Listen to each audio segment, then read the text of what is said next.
Testosteron kişiler üçün çox önəmli bir hormondur. Belə deyək ki, kişiliyin ekvivalenti olacaq bir hormondur. Testosteron hormonunun yetərsizliyi hipogonadizm dediyimiz bir klinik tabloya səbəb olur. Bu zaman əzələ kütləsi azalır, tüklər tökülür, cinsi fəaliyyətdə müəyyən problemlər başlayır. Bu baxımdan testosteron hormonu öncəliklə düzgün götürülməlidir. Bu analiz 2 dəfə konfirmə olunmalıdır.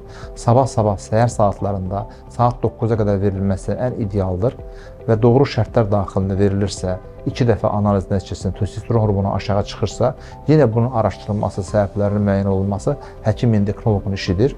Testosteron çatışmazlığının səbəbləri müxtəlif ola bilər. Prolaktin hormonuna bağlı ola bilər və yaxud da piyələnmə fonunda aşağı düşə bilər, stres faktorundan düşə bilər və s. Və bu xəstənin şikayətlərinə baxırıq. Uşaq istəyir, cinsi problemi var və s. İlk öncə həyat tərzi dəyişiklikləri çox vacibdir. Stressdən uzaq olmaq, zərərli vərdişlərdən uzaqlaşdırılması, idmançı protein tozları olsun, siqaret, alkoqol olsun, bu cür mütəmadi qidalar qəbul edən insanlarda, gənc yaşlı insanlarda testosteron hormonu aşağı çıxa bilər. Mütləq səbəblər müəyyən olunmalıdır. Ondan sonra xəstəyə düzgün diaqnoz qoyulduqdan sonra müalicə aparıla bilər.